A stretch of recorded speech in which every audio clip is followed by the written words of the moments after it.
Why would somebody want to put a keel guard? As you can see, the front part of the kayak, there's a lot of scuff marks all the way to here. So what I want to do is I'm going to protect that. If you want to make a keel guard, do it yourself. These are the bills of material. On the right is a 12 by 12 thermoform sheet. And the second thing is a little heat tape that's more resistant to heat. You need a nice leather glove to protect your hands from burns. Also need a kind of filer that has rounded edges on one side. That would be kind of nice.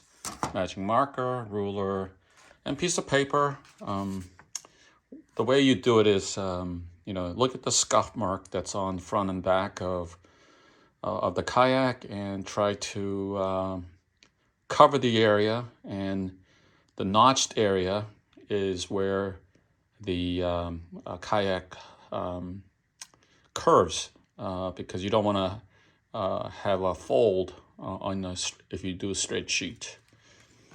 And also you have a masking tape for a paper, what do you call it, pre-cut unit. And also I have a 5-minute general epoxy. It doesn't matter what brand that is. And of course I need a heat gun. So that's what you need. I have here 12 by 12 Holstex thermoform plastic sheet that has a carbon fiber texture on it. And I'm trying to use that as a keel guard to prevent excessive wear on my kayak as I drag them around the ground. And that only happened really at the point of unloading from the roof or loading to the roof. So here's a 2-inch wide piece of paper, 12 inches long, and I taped the one end and the other end. And the difficult part is not that or even thermoforming, and where the crease will create a fold. So I have to kind of eyeball as to where that crease point will be. So here's the point where crease will start, and that's probably where I need to start cutting around the ends, and use the heat gun to melt and form the shape. And it's probably 2 or 3 steps, because the first step you just want to have a general form of it, and there's going to be like curvatures and air gap and things like that. So what you do is you use the black tape, heat tape, more heat resistant tape, and then as soon as you shape the form with the heat, you use the tape to hold it down and let it cool.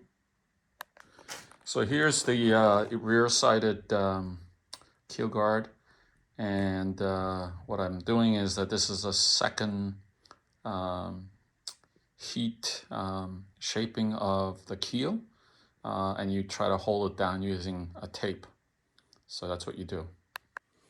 Next step is to remove the unit, and then using some sandpaper to sand the area that you're going to be putting adhesive on it, and then use alcohol to wipe so that there's no grease or anything like that, because bonding is all about surface preparation. So the last step is to make sure that both units are all ready. So once you have the 5-minute epoxy adhesive is available, so you could use a one to apply the epoxy on both of them, so you don't have to worry about one curing or anyway, just to make sure that the adhesives are effective for both front and back.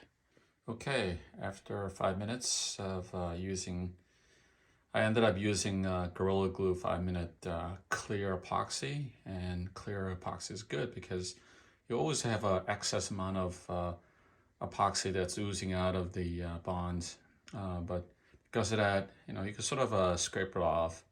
But anyway, you sort of want to have excess anyway. This is the front side.